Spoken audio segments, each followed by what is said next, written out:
హృదయపూర్వక ధన్యవాదాలు, నమస్కారాలు. ఎలక్షన్స్ అయిపోయి రిజల్ట్స్ వచ్చిన తర్వాత ఇదే మొదటి నా విజిట్. ఇది ఇందాక కృష్ణరాజు గారు మాట్లాడుతూ ఉంటే ఎలక్షన్ రిజల్ట్స్ వచ్చినప్పటి నుంచి ఇప్పటిదాకా రాలేదు అని, అది పోయింది అంటే నేను ఒకటే పెట్టుకున్నాను. ఎలక్షన్లు గెలిచిన తర్వాత నాకు లోపల నుంచి ఏముందంటే నాకు ఊరేగింపులు చేసుకోవడం నాకు ఇష్టం లేదు. నాకు పనిలోకి వెళ్ళాలనుకున్నాను. ముందు కృతజ్ఞతని ఎలా చెప్పగలను?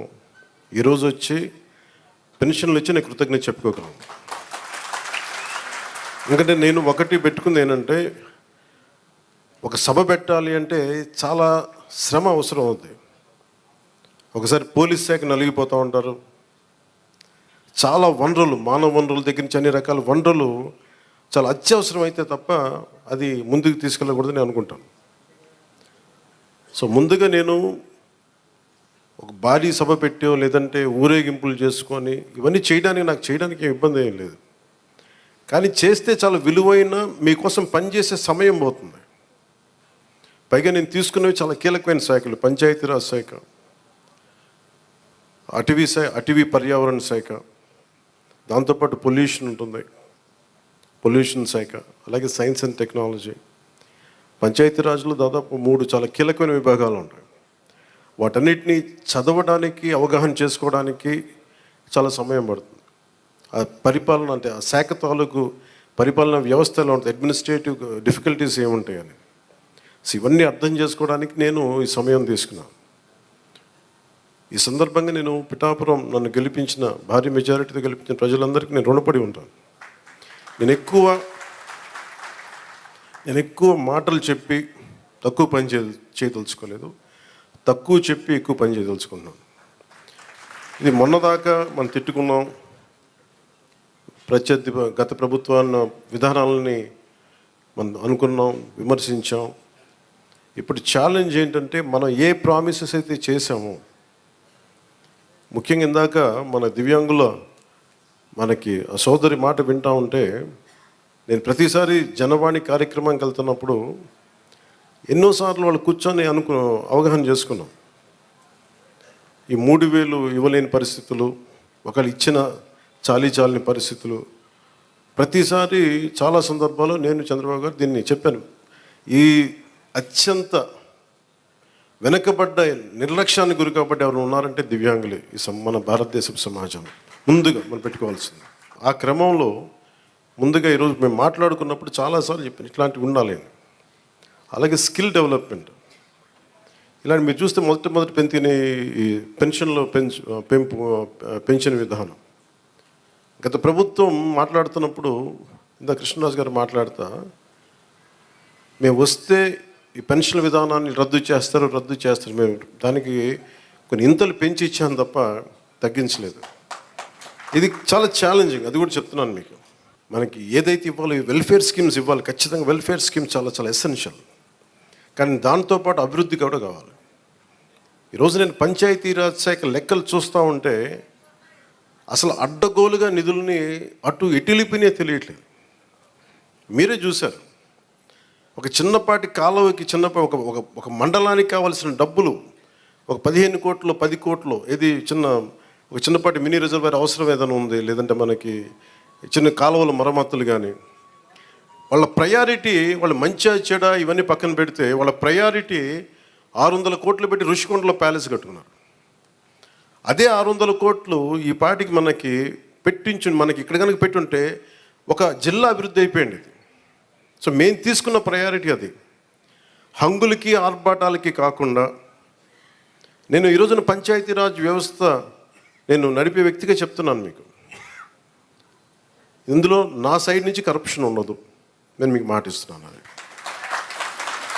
పర్యావరణ శాఖ సంబంధించి దాన్ని బలోపేతం చేస్తాం.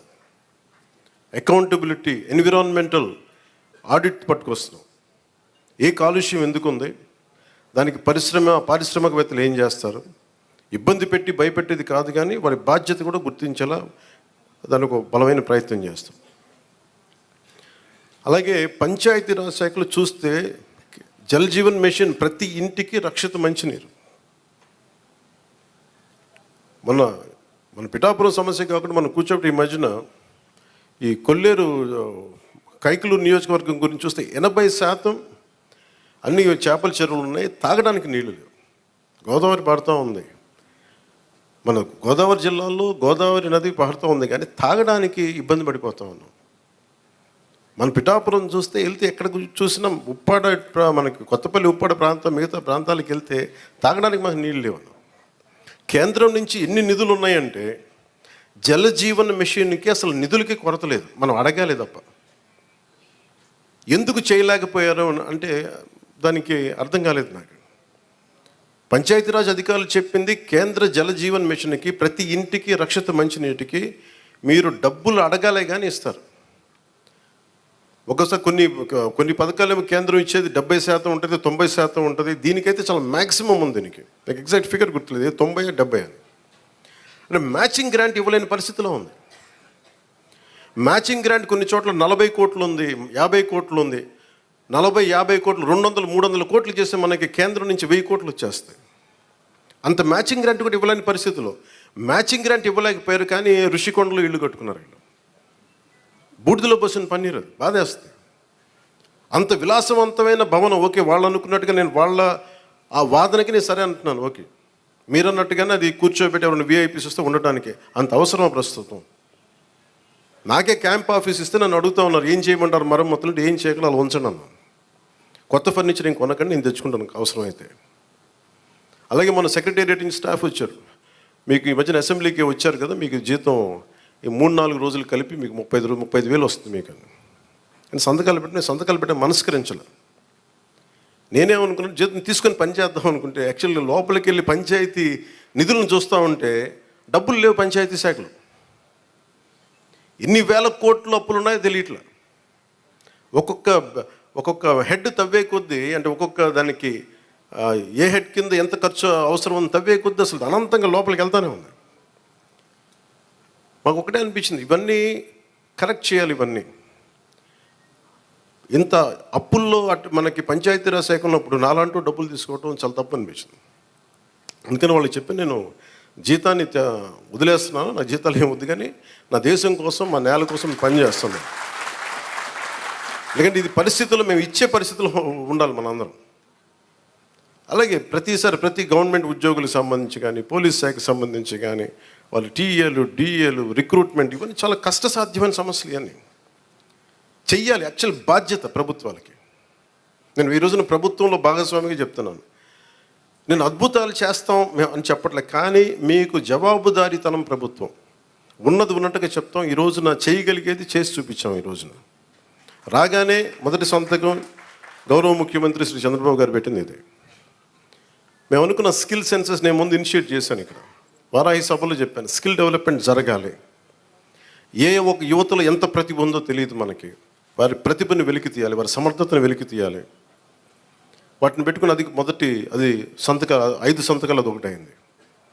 అలాగే ఈ రోజున మేము మాట చెప్పినప్పుడు మన పిఠాపురం నియోజకవర్గానికి సంబంధించే మొత్తం పెన్షన్స్ అందుకునే లబ్ధిదారులు 40,765 మంది. దీనికి సంబంధించిన డబ్బు రూపంలో మొత్తం 27,34,00,000.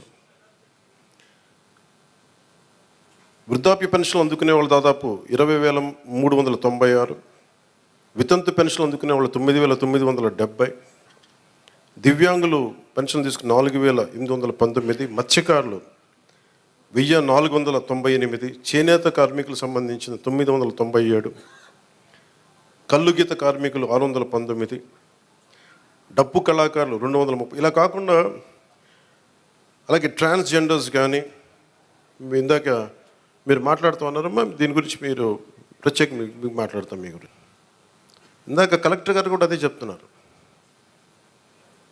ప్రతి ఆల్టర్నేట్ వీక్ నేను వచ్చి పిఠాపురంకి వచ్చి కూర్చుంటాను. అవి ఏవైతే ఉన్నాయో అవి ఇవ్వండి ఖచ్చితంగా. దీంట్లో కూడా చాలా ఛాలెంజెస్ ఉన్నాయి. గత ప్రభుత్వం కూడా అర్హత లేని వాళ్ళని పెట్టారని, అర్హత ఉన్న వాళ్ళు రకరకాల కామెంట్స్ ఉన్నాయి. వీటన్నిటికీ కలెక్టర్ గారు వీళ్ళందరూ సలహాలు ఇచ్చేది ఏంటంటే, రాష్ట్ర క్యాబినెట్కి చెప్పమంటుంది ఏంటంటే, ఒక రీసర్వే కూడా జరిగితే చాలా మంచిది దీని మీద అని. ఖచ్చితంగా కలెక్టర్ షాన్ మోహన్ గారు చెప్పిన ఈ సలహాని రాష్ట్ర క్యాబినెట్ ముందు ఖచ్చితంగా గౌరవ ముఖ్యమంత్రి చంద్రబాబు గారి దగ్గర దృష్టిలో కూడా పెడతాం. రాష్ట్ర క్యాబినెట్లో మేము చర్చిస్తాం. ప్రతి ఆల్టర్నేట్ వీక్ కలెక్టర్ గారు ప్రత్యేకించి వచ్చి ఈ ఏమైతే ఈ సమస్యలు ఉన్నాయో, గ్రీవెన్సెస్ ఉన్నాయో ఆయన మాట ఇచ్చారు. అంటే ఒక యువ కలెక్టర్ అంత ముందుకొచ్చి నేను ఒక ప్రతి రెండో వారం వచ్చి కూర్చుంటానంత బిజీ షెడ్యూల్ నాకు తెలుసు. ఒక అడ్మినిస్ట్రేషన్ ఎంత కష్టమో నాకు తెలుసు. అలాంటి సమయంలో ఒక ఎవ్రీ ఆల్టర్నేట్ వచ్చి నేను ఇక్కడికి వచ్చి గ్రీవెన్సెస్ నేనే వ్యక్తిగతంగా చూస్తాను అన్నందుకు వారికి ప్రత్యేకంగా మోహన్ గారికి నా ప్రత్యేక కృతజ్ఞత. అలాగే చాలా సమస్యలు ఉన్నాయి. ఇప్పుడు ఉదాహరణకి మనకి 40% దాటితే తప్ప మనకి దివ్యాంగుల సర్టిఫికేట్ రాదు అనేది డాక్టర్లు అసెస్ చేయాలి. ఒకసారి 90% ఉంటుంది కానీ దాన్ని అసెస్ చేయరు. అందుకని ఇందాక మాట్లాడుతున్న సదరన్ సర్టిఫికేట్ నేను పదం అంటే ఒక డాక్టర్ వచ్చి ఇది ఎంత శాతం మనకి ఈ వారి శరీరంలో పనిచేయట్లేదు, ఏ అవయవాలు పనిచేయట్లేదు ఒక నిర్ధారణకు రావడానికి దాదాపు కొంచెం ఆ సమయం తీసుకోవాలి. దీన్ని నడిపే నాయకత్వం కానీ వ్యవస్థ కానీ అన్నీ ఉన్నాయంటే ఉన్నాయి కానీ నిర్వీర్యంగా ఉన్నాయి, కొంత జోష్తో పనిచేయట్లేదు. మేమందరం ఎందుకున్నామంటే ఇక్కడ ఈ రోజున కూర్చోబెట్టి ప్రతి గంట ఈ రాష్ట్ర అభివృద్ధి కోసం పనిచేయడానికి, ప్రజా సంక్షేమం పనిచేయడం కోసమే ఉన్నాం. ఎందుకంటే మేము విజయయాత్రలు చేయడానికి నేను లేను ఇక్కడ. ముఖ్యంగా నాకు సంబంధించినంత వరకు నేను పిఠాపురానికి సంబంధించి పిఠాపురం నీటి సమస్య తీర్చాలి, ముందు కనీస రక్షిత మంచినీరు ఇవ్వగలగాలి, అట్లీస్ట్ ఒక ఎమ్మెల్యేగా నా కనీస బాధ్యత. ఉపాధి అవకాశాలు తీసుకురావాలి. అలాగే ఎన్ని పెన్షన్స్ ఉన్నాయో సరైన అర్హులందరూ మిస్ అయిన అర్హులు ఎవరైతే ఉన్నారో వాళ్ళందరినీ ముందుకు తీసుకొచ్చి గుర్తించి వాళ్ళకి ఇచ్చేలాగా నా మొదటి ప్రయత్నం. అలాగే ఏవైతే మనకి ఈ సమస్యలు అయితే ఉన్నాయో మనకి వ్యవసాయం సంబంధించి కానీ, కాలువల పూడికలు కానీ, అలాగే ఇప్పుడు చూస్తున్నారు బయట ఆ డయేరియా మనకి డ్రైవ్ చేస్తున్నాం ఇప్పటి నుంచి ఆగస్టు దాకా. ఎందుకంటే చాలామంది శుభ్రంగా పారిశుద్ధ్యం పరిస్థితులు లేకపోవడం వల్ల. నేను పంచాయతీరాజ్ శాఖ మన మీటింగ్లో కూర్చొని ఉంటే చాలా అద్భుతమైన వ్యక్తులు ఉన్నారు, అడ్వైజర్స్గా ఒక్కొక్కరు కూర్చొని ఎంత గొప్పగా చేస్తున్నారంటే కాకపోతే వాళ్ళ సమర్థతని ప్రతిభని ఉపయోగించుకోవడం మనకు తెలియట్లా. అందుకే నేనేం చెప్పానంటే ముందు మన పిఠాపురం రాష్ట్రం మొత్తం అమలు చేయడానికంటే ముందే మన మండలాల్లో మన కొత్తపల్లి ఉప్పాడ మండలం కానీ మిగతా మనకి గొల్లపల్లి మండలం కానీ ఇక్కడ మనకున్న మండలాల్లో ఎక్కడో చోట కొన్ని పర్టికులర్ గ్రామాలని పంచాయతీలను సెలెక్ట్ చేసి అసలు పారిశుద్ధపు సమస్య తీసేలాగా ఉండాలి. అది ఫస్ట్ నా ప్రయారిటీ. అది కనీసం రక్షిత మంచినీరు, కనీసం పారిశుద్ధ్య శుభ్రత ఉండేలాగా. సో ఆ ప్రయత్నంగా ముందు మేము అడుగులు ఇస్తాం. నేను చెప్పాను ముందు విజయయాత్ర పెట్టమన్నారు రాగానే. నేను చెప్పాను నాకు ఒక్క ప్రజల్ని ఇబ్బంది పెట్టే సమస్య కానీ, పని చేయాల్సిన పోలీస్ వ్యవస్థకు అదనంగా మళ్ళీ బందోబస్తు డ్యూటీ చేసి బరువు పెట్టే బాధ్యత కానీ పెట్టకండి. వాళ్ళు పని చేయాలి, వాళ్ళు ప్రజల కోసం పని చేయాలి. ఎంతసేపు కూర్చోబెట్టి మనం గత సంవత్సరాలుగా నలిగిపోయాం. ప్రతిసారి నేను రోడ్డు మీదకి వచ్చినప్పుడు ఎంత నలిగిపోతారో నాకు తెలుసు. అందుకని ఈ విజయయాత్రలు ఇవన్నీ పక్కన పెట్టి మీకు నేను పని చేసి పిఠాపురం నా సోదరులందరికీ, ఆడపడుచులకి, అన్నదమ్ములందరికీ నేను పని చేసి మరి అప్పుడు విజయయాత్ర చేస్తే నాకు ఒక తృప్తి ఉంటుంది. గెలిచినందుకు నాకు ఆనందం లేదు. పని చేసి మీ మన్నన పొందిన తర్వాత నాకు అప్పుడు ఆనందం వస్తుంది. మీ మన్నన పొందే వరకు అప్పుడు నేను ఎమ్మెల్యే అప్పుడే ప్రకటించుకుంటాను. ఇప్పుడు మీరు అంటే నాకు హై స్టాండర్డ్స్ పెట్టుకుంటాను. నాకు చాలా హై స్టాండర్డ్స్ పెట్టుకుంటాను. నేను పని చేసే వరకు కొన్ని వదలను. ఇంకా నాకు పిఠాపురాన్ని నేను మీకు మాటిస్తున్నాను, భారతదేశంలో అత్యంత మోడల్ నియోజకవర్గంగా చెయ్యాలి అని ఒక ఆకాంక్ష ఉంది. ఎందుకంటే పెద్ద పెద్ద పరిశ్రమలు రావాలి, ఇక్కడ కాలుష్యం లేని పరిశ్రమ ముఖ్యంగా రావాలి, అవన్నీ తీసుకురావాలి. ఇక్కడి నుంచి విదేశాలకు ఎవరికైనా ట్రైనింగ్ వెళ్ళాలంటే విదేశాలకి ఇక్కడ ట్రైనింగ్ ఇప్పించి రకరకాల వృత్తి కోర్సుల ద్వారా కొంతమంది పంపించాలి. ఇక్కడి నుంచి చాలా విభిన్నమైన ఎక్స్పర్ట్స్తో మాట్లాడుతాను, వాళ్ళందరూ ఇక్కడికి రావాలి, తీసుకొస్తాను. అందుకే నేను ఈ రోజున కూడా చెప్పాను, ప్రజలకు అందుబాటులో ఉండండి. నా ఆఫీసు కూడా చెప్పాను, ముందు నా సేఫ్టీ కోసం పోలీస్ మన సెక్యూరిటీ నామ్స్ ప్రకారం కంచె అవన్నీ తీసేసి ఉంచనివ్వండి, కానీ బట్ ప్రజల దగ్గరికి వచ్చేటప్పుడు మటుకు జస్ట్ ఎలాంటి అడ్డులు లేకుండా చూడండి. ఇదివరకు నేను జనవాణి కార్యక్రమం ఎలా చేశానో నాకు అంతే జనం అట్లాగే ఉండాలి. ఒకేసారి మీద పడితే కష్టం అవుతుంది, అంతమించి తప్ప నేను ఎప్పుడు మీకు అదే అందుబాటులో ఉంటాను, అలాగే ఉంటాను. కాకపోతే నేను రాష్ట్రం మొత్తం చూడాలి కాబట్టి నాకు నేను మిమ్మల్ని కోరుకునేది ఏంటంటే, నా స్టాఫ్ ఉన్నారు, స్థానికంగా మన తెలుగుదేశం ఇన్ఛార్జ్ వర్మ గారు ఉన్నారు, కృష్ణరాజు గారు ఉన్నారు. ఇది ఒక్క పార్టీ ప్రభుత్వం కాదు, గుర్తుపెట్టుకుంది కూటమి ప్రభుత్వం, ఎన్డీఏ కూటమి ప్రభుత్వం. తెలుగుదేశం లీడ్ పార్ట్నర్గా జనసేన, భారతీయ జనతా పార్టీ కలిసి ఉన్న ఎన్డీఏ కూటమి ప్రభుత్వం. చంద్రబాబు గారి అపారమైన అనుభవం ఈ రాష్ట్రానికి చాలా అవసరం. నేను చాలా ప్రత్యేకించి చెప్పాను.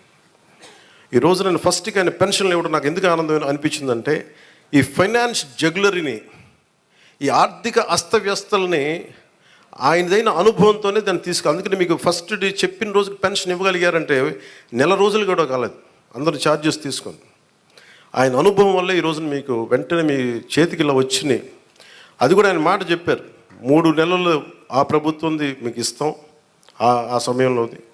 అలాగే కూర్చోబెట్టి ఒక 7,000 ఇవ్వడం కానీ, మీకు ముఖ్యంగా దివ్యాంగులకు 15,000, మీరు అడిగింది 10,000 అమ్మ రోజున మీరు అడిగారు, కానీ 15,000. ఇదేంటంటే మీరు ఒకళ్ళు కాదు, నాకు తెలుసు మందకృష్ణ మాదిక్ గారు ఎంత చేశారు నాకు తెలుసు. అది ఆయనకు నిజంగా ఈ సందర్భంగా ఆయనకి మనస్ఫూర్తిగా నేను ఆయన అభినందిస్తున్నాను. అంటే ఒకసారి మీరు అర్థం చేసుకోవాల్సింది, ఇది నేను రిపీటెడ్గా నేను ఫస్ట్ ప్రభుత్వం బాధ్యత తీసుకున్న తర్వాత, ఉప ముఖ్యమంత్రి స్థానం తీసుకున్న తర్వాత నేను ఫస్ట్ నాకు భయం లేదు నాకు. ఎందుకంటే నేను 10 రూపాయలు డబ్బులు వెనక్కేసుకోవాలనో లేదంటే నాకు కొత్త పేరు రావాలనో నాకు నిజంగా లేదు. నాకు ప్రజల్లో చాలా సుస్థిరమైన స్థానం ఇచ్చారు. నేను ఒక నటుడిగా పూర్తి స్థాయిలో ఉన్నప్పుడు నాకు డబ్బు కొత్త లేదు. నాకు రాజకీయాలకి డబ్బుకి సంబంధం లేదు నాకు. సో డబ్బులతో నాకు రాజకీయాలు ముడిపడి, అందువల్ల నేను చేసేటప్పుడు మీకు మొత్తం సాయశక్తిలో పెట్టేస్తాను. మీరు చెప్పిన ప్రతి సమస్యకి పెడతాను.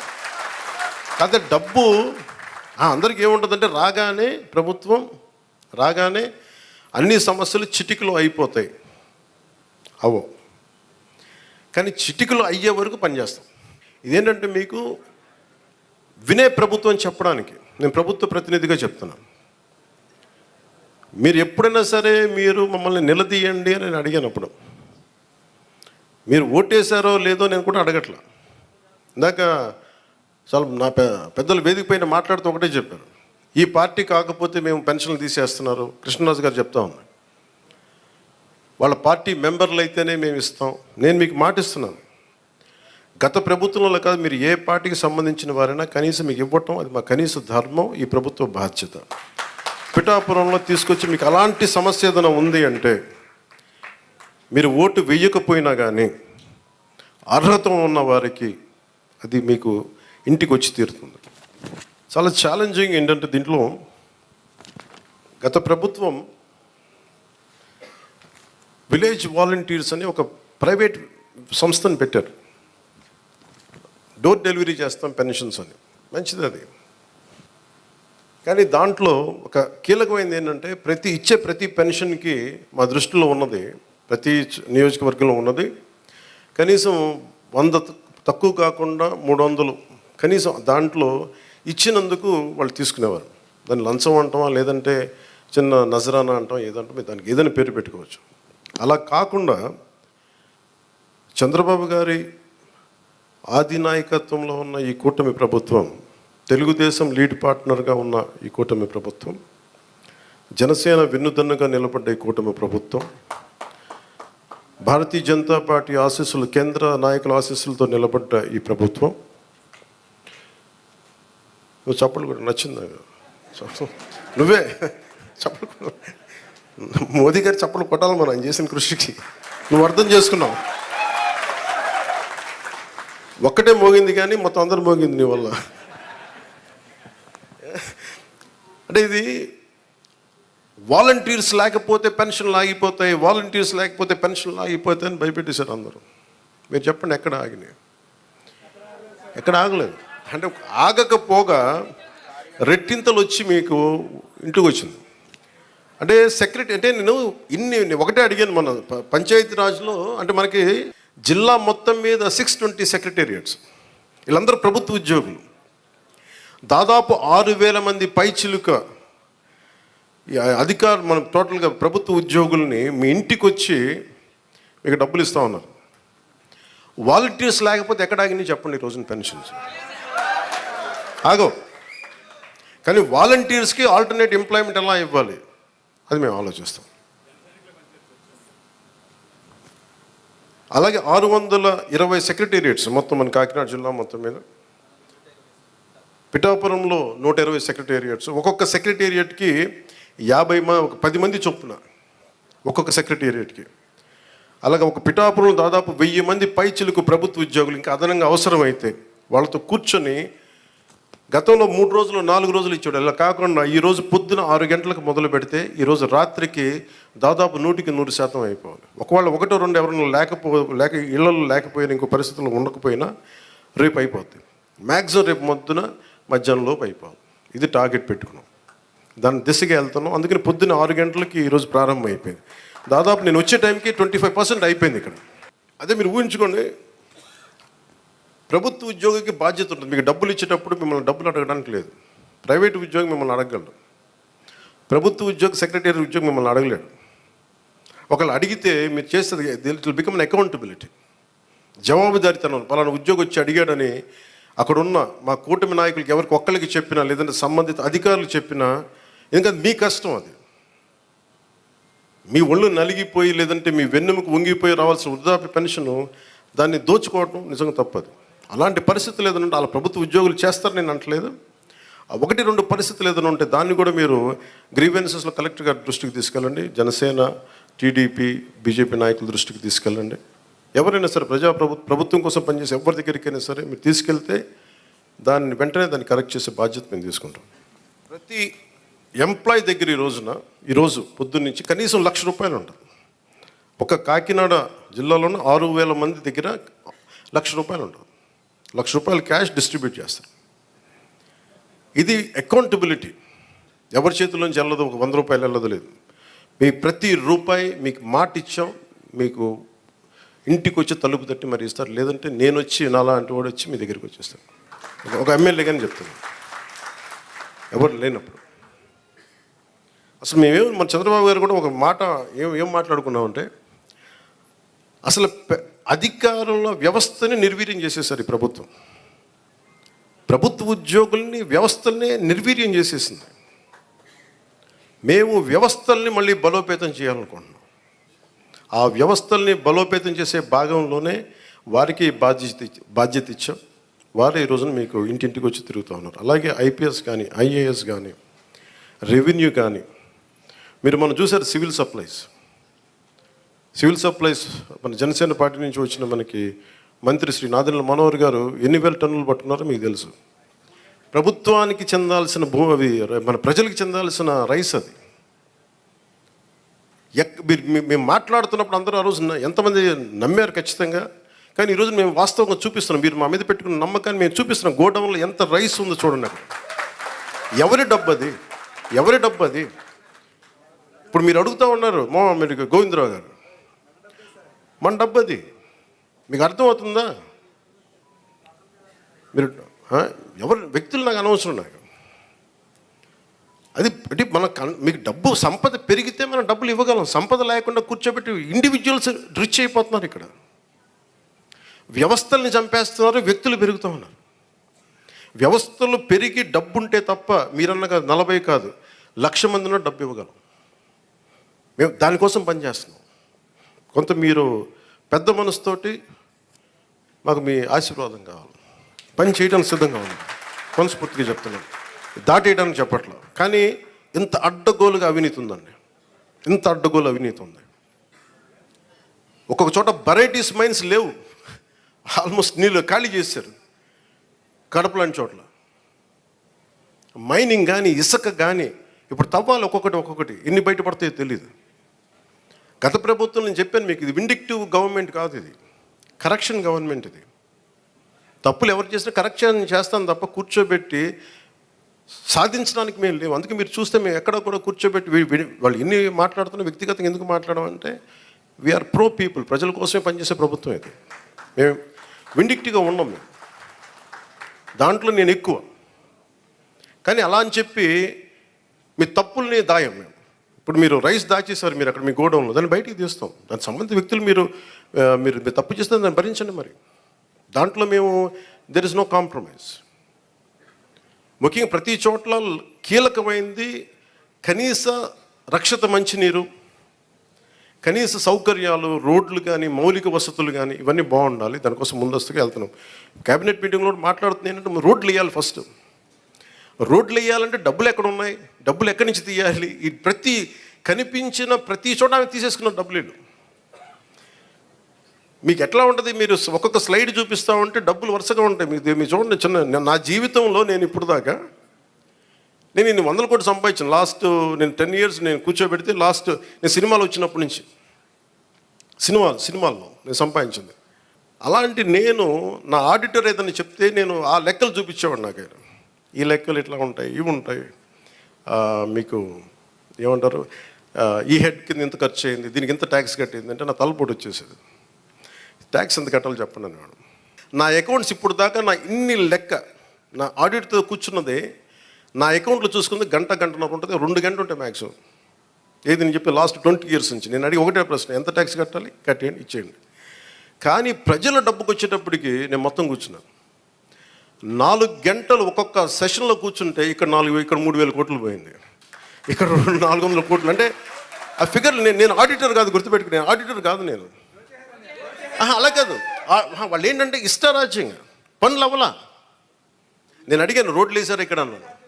రోడ్లు వేసారా, మనం కరెక్ట్ చేసుకోవాలి. మన స్టేట్మెంట్ స్లోగన్ కంటే కూడా తప్పులు ఎక్కడ జరిగినాయి, తప్పులు భవిష్యత్తులో ఎలా జరగకూడదు, మనం ఎలా చేయకుండా ఉండాలి, దీని మీద పెట్టింది.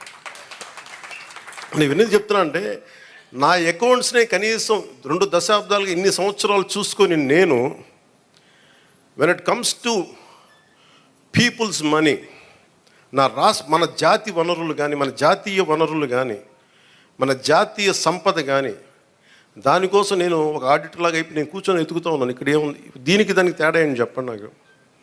ఈ 100 కోట్లు ఎటు వెళ్ళింది, ఈ మార్కెట్ యార్డ్ నుంచి ఎందుకు డబ్బులు తీసుకున్నారు, దీనికి ఏంటి, ఇట్లా అడుగుతుంటే పాప అధికారులు కూడా ఇబ్బంది పడతాం. నాకు అర్థమవుతుంది. నేను చెప్పాను, అసలు మిమ్మల్ని సాధించడానికి కాదండి, మన ప్రజలకి రేపొద్దున అసెంబ్లీలో నన్ను అడిగినా కానీ, రేపొద్దున ఎక్కువ నేను పబ్లిక్ మీటింగ్స్ చెప్పినా కానీ, నేను మీకు అకౌంటబిలిటీ అని చెప్పాను, మీకు అదే అకౌంటబిలిటీ అని తీసుకొస్తున్నాను.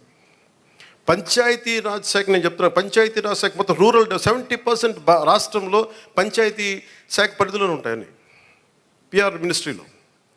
నా కోరిక ఏంటంటే ఈ 5 సంవత్సరాల్లో మన 100% ఎలా కొట్టామో, స్ట్రైకింగ్ 21 out of 21 ఎలా కొట్టామో, అలాగా రక్షిత మంచినీరు అసలు లేని గ్రామం లేదు అని అనిపించుకోవాలి నా కోరిక. అది ఎంత సాధ్యపడద్ది అనేది నిధులు, నా విల్లో శక్తి ఉంది, నా సంకల్పంలో శక్తి ఉంది, వనరులు, బడ్జెట్, మిగతా వాళ్ళందరూ కలిసి వచ్చే విధానాన్ని బట్టి అసలు రక్షిత మంచినీరు లేకుండా ఒక గ్రామం లేదు, అది అనిపించుకోవాలి. అలాగే ఎక్కడో మారుమూలన అరకులో ఇంకా డోలీలు కట్టుకొని గర్భిణీ స్త్రీలను తీసుకొస్తారు, అది పోవాలి. నా కోరిక ఏంటంటే నేను మన పోరాట యాత్ర అప్పుడు నేను అరకు తిరిగాను. నేను అరకుకి వెళ్ళి ప్రతి కుగ్రామం తిరగాలి, అక్కడ నేను వారి కష్ట నష్టాలు చూడాలి. నాకు ఇంత అపూర్వమైన మ్యాండేట్ ఇచ్చారు ప్రజలు, పిఠాపురం ప్రజలకి. నేను ఎందుకు ఇంత రుణపడి, నిజంగా చెప్పాలంటే నాకు ముఖ్యమంత్రి స్థానం మీద కానీ, ఉప ముఖ్యమంత్రి మీద స్థానం కానీ నాకు నిజంగా నేను ఏమనుకోలే. కష్టాలు ఉన్నప్పుడు పనిచేసే వ్యక్తిగా ఉంటే చాలు, నేను అలాంటి అవ్వాలి అనుకున్నాను. నేను దానికోసం ప్రయత్నం చేశాను. నేను పదవుల కోసం నాకు నిజంగా తెలియదు, కానీ ఈ రోజున నాకు ఈ స్థానంలో కూర్చోబెట్టారు. ఈ స్థానానికి మీరు వేసిన ప్రతి ఒక్క ఓటర్కి, ప్రతి ఒక్కరికి కూడా మీ ఓటుకి సరైన వ్యక్తులకి వేసాం, సరైన కూటమికి వేసామని మీరు గర్వపడేలాగా ఉంటుంది మేము చేసే పాలన. ఒక్కళ్ళు ఇప్పుడు ఆ బిడ్డ, నీ పేరేనా, నీ పేరు నేట్రా పైకి, ఏం పేరు నీ పేరు, ఏం పేరు నీ పేరు? నేను చాలాసార్లు నా గొల్లపురాలకు వచ్చినప్పుడు కూడా చిన్నపిల్లలు దొరుకుతారు 2 మంది. అంటే మోడీ గారి గురించి చెప్పినప్పుడు ఛత్రికి ఏం అర్థమైంది తెలియదు, కానీ చప్పడు కొట్టాడు ఛత్రి. నాకు నిజంగా అనిపిస్తాయి, ఈ బిడ్డల భవిష్యత్తు కోసం కాకపోతే ఏం చేస్తాం. ఇప్పుడు నేను రక్షిత మంచినీరు వీళ్ళకి ఇవ్వగలిగేది ఏముంది, కనీసం తాగడానికి మంచి నీళ్ళు ఇవ్వగలగాలి, మంచి చదువు చెప్పించగలగాలి వీళ్ళకి. ఏం చేయగలం వీళ్ళకి, కనీసం వాళ్ళ అవసరాలకు కానీ, వాళ్ళు చదువుకోవడానికి కానీ, హాస్పిటల్స్ కానీ, వైద్యం ఏదైనా ఇబ్బంది వస్తే హాస్పిటల్స్ కానీ, చదువుకోవడానికి బడి కానీ. నేను చెప్తాను 2047 చంద్రబాబు గారు మేము ఇదే అనుకుంటున్నాం. చంద్రబాబు గారు ఇదే చెప్తా ఉన్నారు, అద్భుతంగా రాణించాలి, భారతదేశం should become number 1 in the world అని. మోడీ గారి కోరిక అదే. ఆ కోరిక నిజం నెరవేర్చాలంటే మనం ఈ తరం కోసం పనిచేయాలి. ఇలా నేను ఓట్ల కోసం ఇక్కడ తీసుకురావాలా, వీళ్ళ గుండెలు చేసి చెప్తున్నాను, వీళ్ళకి భరోసా ఇవ్వడానికి వచ్చాను. మేము ఉన్నాం. నా బిడ్డల కోసం నేను ఎంత తపన పడుతున్నా నాకు తెలియదు, కానీ అందరూ నా బిడ్డలే అనిపిస్తారు నాకు. ఈ బిడ్డల కోసం నాకు అనిపిస్తుంది, ఈ బిడ్డల కోసం. ఇక్కడ మీకు మాట ఇస్తున్నాను, నేను ఒక తరం కోసం కాదు, 2 తరాల కోసం పనిచేయాలి. వాటి కోసం పనిచేస్తాను తెలియజేసుకుంటూ మీ అందరికీ మరోమారు అధికార యంత్రాంగానికి, ఆర్డీఓలందరికీ, వేదిక పైన ఉన్న అధికారులందరికీ, ఇక్కడున్న భారతీయ జనతా పార్టీ నాయకులందరికీ, తెలుగుదేశం నాయకులందరికీ, అలాగే ముఖ్యంగా జనసేన నాయకులకి మీరు చేసిన కష్టం నేను మర్చిపోలేను. నేను ఇప్పుడు ప్రారంభించాను, ఇల్లు వెతుకుతున్నాను, ఇక్కడ నా సొంత స్థలం వెతుకుతున్నాను.